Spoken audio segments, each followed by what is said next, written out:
All right, so this is going to be a video of a really, really effective fly. It's going to be a flying ant. I remember years and years ago when I first started fly fishing, and I was fishing in the fall, and for the life of me, I could not figure out what these fish were taking. It was driving me nuts until I decided to just walk right out there, blow the run up, and take a look. And I couldn't believe it. I'm like, man, there's flying ants all over the place with real prominent wings, and it was pretty obvious what they were taking. And that's kind of when I, saw the value of this bug. I had never really thought that this was something I should have in my box. So I've been tying them ever since. I tie a real simple version, which I've done a separate video on. This is going to be the way that I tie them normally. So this is what I have in the vise. It's an ahrex 570 size 14. It's a little bit bigger than what I normally tie these with.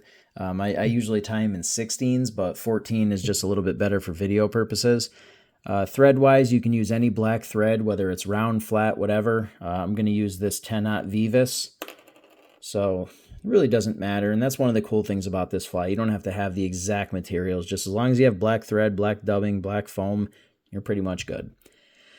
Okay, so we'll get our thread started a little ways behind the eye, and I'm just going to run that down. Not the entire length of the shank, but I'm going to stop a little short of that. So what I'm going to do is I know that I want a tuft of foam here and a tuft of foam here. So I'm just going to eyeball this middle part of the hook here, knowing I want to leave that with just bare thread. So I'm going to stop right about there. And what I've done is I cut myself a little strip of black foam. And to make the tie-in easier, I'm just going to kind of come in here and I'm just going to kind of at an angle just snip that off so that I can get the tip of this tied in just a little bit easier. So I'll get my thread over the top of that. I'm going to hold it flat where I want it. Keep running my thread down, gripping different parts of that foam, and just bend it forward a little bit so that you can see when it's where you want it. And that's pretty good right there. I just want to make sure that it folds over where the bend of the hook starts. Okay. So once that's in there, the back part of this fly is pretty easy. I'm just going to take a tuft of black dubbing. And again, you don't have to get too crazy with this. I use the Hairline Microfine Dry Fly Dub in black. But really, any black dry fly dubbing will do. You could probably get away with pretty much any black dubbing because even if it's not a dry fly dub, the foam is going to help keep this afloat. But I would just use dry fly dubbing. It's going to ward off water much better. But if you're in a bind, nymph dub will still work. Okay, so I'm going to get this started right where the foam is, and I'm going to tie it forward, bring that back, and I'm just going to create just kind of a dubbing ball. Obviously you can look at an ant and you can see its prominent features on its body. He's got that big bulbous abdomen. That's kind of what we're trying to mimic here a little bit. So it's pretty much good the way it is, but I just want to add a little bit more. And you're going to wrap that in nice and tight.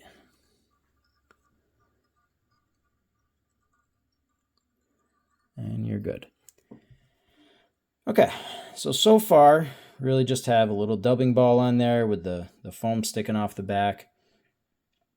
Kind of tough to see with everything being black in the video, but we're going to take our foam, we're going to fold it over, and I'm just going to grip it with my fingers to keep it exactly where I want it. I don't want it rolling all over the place when I tie it. And I'm just going to take some wraps here and get that tied down. And you want to make sure that you tie down, a little stretch of the foam. You don't want to cut it right where you tie it off initially because the foam will slip out under the thread. You got to make sure you're actually gripping a chunk of that foam. And then once that's all set, let's cover all that up with some thread. And that's kind of what we have. And there's your first little bulbous part of that ant. So next order of business, if you see these flying ants, they have pretty prominent wings. And I've always believed that those wings are a really important feature of this fly. I think the fish can see them. especially when they're looking up at them. It's part of that bug's profile. So I think that it's really important to make sure that you have some prominent wings on this fly. And what I'm going to do to mimic that is I'm going to take this white hackle cape, and I'm going to go down towards the bottom where these smaller fibers are, or smaller feathers, and I'm just going to pluck off 2 feathers that have some really nice prominent tips. A lot of these smaller feathers, those tips can be kind of beat up. So I want to dig out, like here, let me just rip this off here. Kind of show you what I mean. Oops, I ripped the whole thing. I guess it doesn't matter. Get off of there. See how the tip on that is kind of split and beat up? Now, at the end of the day, I mean, are the fish really going to care? Probably not, but you know, we're fly tiers, and that kind of stuff matters to us, especially with me. I'm a real big fan of confidence flies. I've mentioned that a million times, so I want to make sure that the features that I want prominent on my fly are where I want them to be. So it is kind of important to me. So what we're going to do is take 2 of those feathers, and we're just going to hold them in our fingers like this and keep them lined up and slip them up from the bottom. Now, obviously the barbs are going the other way, so you might have to manipulate that a little bit, but that's kind of what I want. I want them coming up from the bottom, and once they're laying where I want them to lay, I'm just going to come in with my thread and give them a couple of tight wraps. That's kind of what we end up with. We get those wings sticking out there like that. You could do them so they're sticking out on the top a little bit more. It really doesn't matter. Just make sure they're prominent. Make sure that they can be seen. I think that that's really important for the profile of this fly. So now I'm just going to come back in and fill this in with some black thread. Make that middle part a little bit more uniform. Okay, so the next step, what we're going to do is I'm just going to kind of measure a little bit here. So I'm using my scissor points here to kind of see, you know, how big I want that middle section. Ants are split up between those 2 kind of bulbous sections of their body. They're kind of flat in the middle. So I'm going to leave that like that. And that looks about good right there. And what we'll do is we'll use the rest of that foam that we cut off before. And I'm going to come in and again, just cut off a little bit of that just to help the tie-in be a little bit easier. So I'm just going to lay that flat.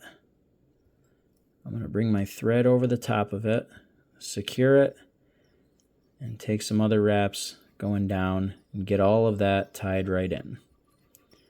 Now, one of the things that you don't want to do is you really don't want to crowd the eye too much.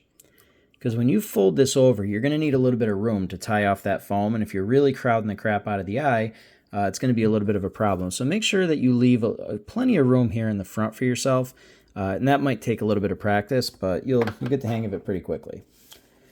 So next thing I'm going to do is I'm going to take this patch of black deer hair, and I'm going to take a tuft of maybe, I don't know, maybe that many fibers. Not many. You know, a lot of times you work with deer hair, they say, hey, you know, cut off a pencil width or something like that. I don't need that many fibers. I'm just going to cut off maybe, I don't know, a dozen fibers or so. I'm going to stick them in my stacker. Get those tips evened up.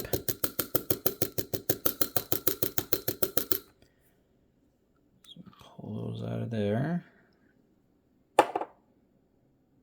Any other fuzz or anything there, just get all that cleaned out the best you can. Some little pieces in there. So that's what I end up with. I've got a tiny little tuft of stacked deer hair. And all I'm going to do is kind of envision how long I want these legs to be. And I don't want them to be very long. So I'm just going to take the front of this and I'm going to lay it up against the foam. Once I have it up against the foam, now I'm going to take my left hand and I'm going to mash those tips against the foam so that the hair sticks out in the front. And then I'm going to take a light wrap just to gather them and then tighten it up and get all that cinched in there tight. Like that. So now what we have is you can see that deer hair up against the foam. And I'm going to get rid of all the excess. And we're in business. Okay, so the next thing we want to do is we want to build up that front part. So I'm going to go back in with my dubbing. I'm going to dub myself up a nice little noodle here. And you don't have to be too specific with this. You know, you might put a little too much on, not enough. You can always add more, take off. Really doesn't matter. It's one of the good things about flying ants is you don't really have to get too perfect with them to tie them. I mean, you don't have to do that with a lot of flies, but honestly, just a little bit of foam and dubbing on a hook, and there's your ant. It's really not that difficult. So you don't have to worry too much about being perfect with this fly. You can make some mistakes, and it really doesn't matter. I make proportion mistakes all the time on this fly, constantly. So, okay, so what's going to happen when we fold this over is you can see how it's going to push that deer hair down. So what I'm going to do is I'm going to take the point of my scissors, and I'm just going to kind of try to find the middle of that hair. Actually, I'm going to get my fine point scissors, or a bodkin. A bodkin would work really well. Actually, a bodkin will work way better. What am I doing with scissors? Let me get my bodkin out. Bodkin is just this, really just kind of a thicker needle. So I'm going to get the point right in there, kind of try to find the middle a little bit. And once I find the middle, I'm just going to tease some of those fibers from one side to the other. Just try to force them over to the side and really put some pressure on it to try to get them to, you know, kind of stay there a little bit. There. All you want is just that gap right in the middle. Once they're separated, use your fingers to kind of help them along the way. It might be better to push with your scissors here. And what we're going to do is we're going to fold. See, this just sticks straight up. Having a hard time getting those to sit. There we go. They wouldn't stay. So what will happen is as I stroke that hair back and fold the foam over, you can kind of see how those start to stick out to the side a little bit, and that's kind of what we're looking for. So once that's folded over, just hold it in place. Get a couple of loose wraps with your thread.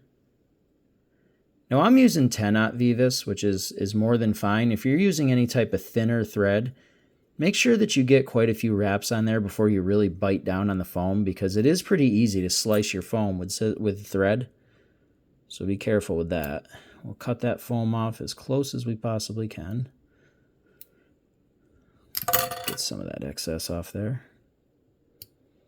To be honest with you, it really doesn't matter. I wouldn't even mind leaving a little bit of that foam on the head there anyway. So we'll get all that closed in. Get a nice neat head on there.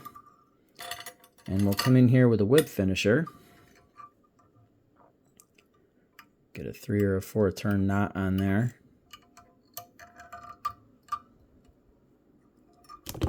Oop. 2, 3, a couple of knots there.